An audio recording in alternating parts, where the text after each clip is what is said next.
রমজান মাস হলো পবিত্র মাস। আরবির 12টি মাসের মধ্যে অন্যতম শ্রেষ্ঠ এবাদতের মাস, গুনাহ মাফের মাস, জাহান্নাম থেকে মুক্তির মাস হলো রমজান মাস। আর এই রমজান মাসে তারাবি 8 রাকাত না 20 রাকাত, এই নিয়ে দুই শ্রেণী আলেমদের মধ্যে দ্বন্দ্ব চরমে ওঠে। এই দ্বন্দ্ব নিরসনের জন্যে আমাদের প্রাণপ্রিয় স্কলার ডক্টর মিজানুর রহমান আজহারি সাহেব তিনার মূল্যবান মতামত শেয়ার করেছেন। আমরা অবশ্যই তার মতামতটি ধৈর্য ধরে শুনব এবং সেই অনুপাতে আমল করে এই ফিতনা থেকে দূরে থাকব। চলুন তার ভিডিওটি। বিষ্ণু ইসা ইসলাম রমাদান কিংবা রমাদানের বাইরে 11 রাকাতের বেশি পড়তেন না, সেক্ষেত্রে 8 রাকাত পড়তেন। তিনি তারাবি বলেন বা কিয়ামুল লাইল বলেন, যেটাই বলেন, আর বাকি 3 রাকাত ছিল বেতের পড়তেন। পরবর্তীতে উমরে ফারুকের সময় উনি সাহাবীদেরকে বিচ্ছিন্ন হয়ে রাত্রিবেলা মসজিদে নামাজ পড়তে দেখে একত্রিত করলেন। তখন থেকে 20 রাকাত চালু হলো। মসজিদে নববীতে, মসজিদুল হারামে আজও 20 রাকাত হয়। আমি আল আজহার ইউনিভার্সিটি থেকে ব্যাচেলর করেছি, সেখানেও 20 রাকাত হয়। তো যেহেতু এটা ইবাদতের মাস, যত বেশি ইবাদত করা যায় ততই ভালো। সাহাবারা 20 রাকাত করেছেন।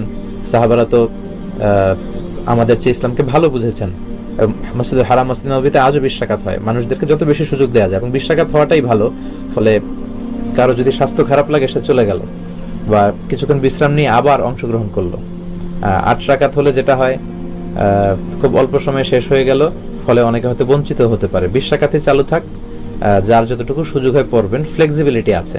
8 রাকাত 20 রাকাত, এখানে আমি বলেছিলাম সম্মানিত ভাইয়েরা, কোয়ান্টিটি ধর্তব্য না, মানে কয় রাকাত এটা বেশি গুরুত্বপূর্ণ, গুরুত্বপূর্ণ কোয়ালিটি, কত ধীরস্থির ভাবে, কত স্মুথলি আপনি পড়ছেন। আলহামদুলিল্লাহ, আমি তো মালয়েশিয়াতে তারাবি পড়ি, কত চমৎকার ধীরস্থির ভাবে যে তারা পড়ে। মিশরে তারাবি পড়েছি, কত ধীরস্থির ভাবে পড়ে। হেরেম শরীফে কত ধীরস্থির ভাবে পড়ে। আপনারা দেশে 8 না 20 যারা আমার আলোচনা পছন্দ করেন, আমি তাদেরকে দাবির জায়গা থেকে বলবো, 8 না 20 তারা কেউ এ নিয়ে তর্ক করবেন না। আমার আলোচনা যারা পছন্দ করেন, ইসলামকে যারা পছন্দ করেন, তাদেরকে আমি বলবো, ইয়াং যুবক সমাজ যারা আছো, 8, 20 এগুলো আমি তোমাদের মুখে শুনতে চাই না। আমি শুনতে চাই যে কেন বাংলাদেশে এত দ্রুত তারাবি পড়া হয়, এ নিয়ে সবাই কথা বলেন, যে আমরা আস্তে আস্তে পড়বো।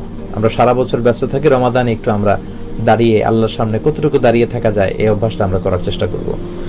কারো যদি শরীরের খুব বেশি না খুলে, আপনি পড়েন, 8 পড়েন, 12 পড়েন, আবার শেষ রাতে উঠে কিছু পড়েন, যার যতটুকু সুযোগ। এ নিয়ে বিতর্ক করার কোনো সুযোগ নেই।